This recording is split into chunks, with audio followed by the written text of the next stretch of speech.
My name's Terry O'Neill and I'm a photographer, I think. I accidentally photographed Rad Butler, who was the English Foreign Secretary at the time, surrounded by African chieftains. I didn't know who he was, but a man came up and he said, I'd just told my picture editor, I'm a reporter on the Sunday Dispatch and he'd like to see your pictures.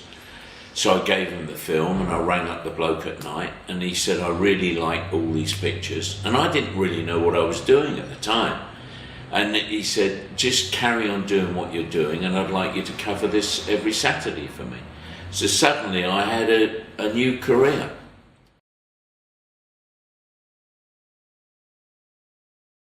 I met her I was working with Nelson Mandela for his birthday present. I was his gift from his foundation to photograph him throughout his week, his 90th birthday week in London.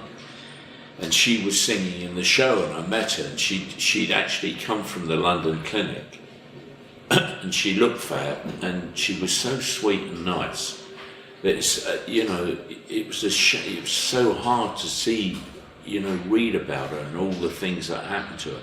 And I just only always hoped and prayed she'd pull through, but sadly she didn't.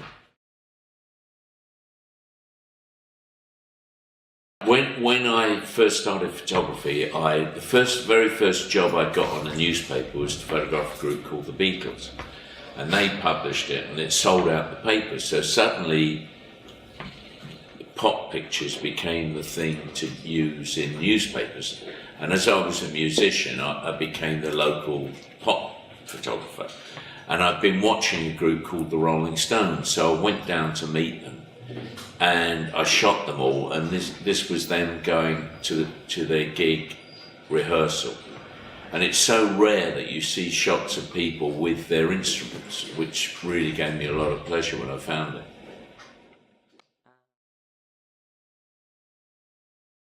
Raquel Welch is a girl I've known for 40 years, who's a great poser for pictures anyway. She works really hard at it. And one time she said to me, I'm going to get crucified, for wearing this fur bikini in A Million Years BC, which was the film that made her famous. So this thought was nagging away at me. So I photographed her, and then I didn't do anything with the pictures until about 30 odd years, 30, 40 years maybe. And I brought them out, and it's turned out to be a very successful picture. Ewan Lloyd, who was a top producer in my day, wanted to do a film with the two top sex symbols in the world, so he got the script called Shalako, and he said, what we'll do, we'll go to Deauville, near where Brigitte Bardot was in Paris, and we'll do the picture of the two great sex symbols meeting for the first time. So this was the result of their friendship. She was probably the best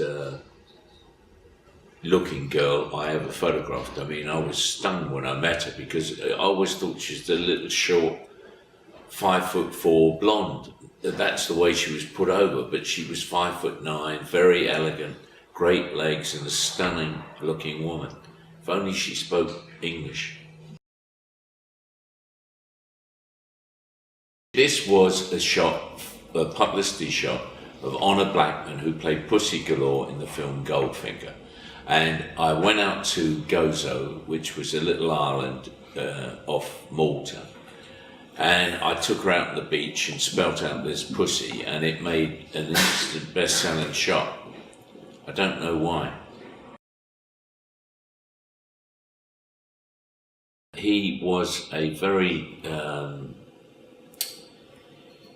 funny character. He'd say nothing for 2 or 3 hours. I sat in bedrooms with him watching him training, just watching pictures of him training on videos. And then suddenly he'd jump into life and he'd be total shouting, screaming, this, I am the greatest and everything like that. He was a really strange character, but he's a wonderful athlete and a great man.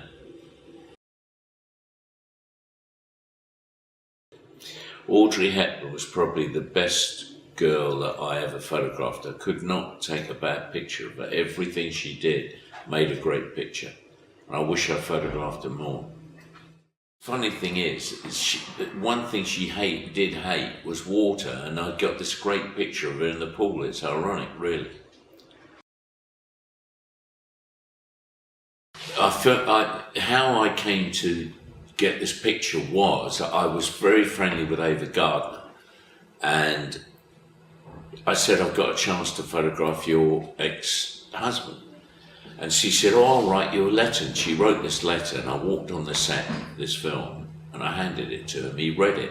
He said, right, you're with me. And for the next 3 weeks, he didn't pay any attention to me at all. And it was the greatest present a star can give you, that you can go anywhere and be with him, and he doesn't even acknowledge you're there. And then over the next 30 or 40 years, I always worked with him. He was a tremendous singer and a great man.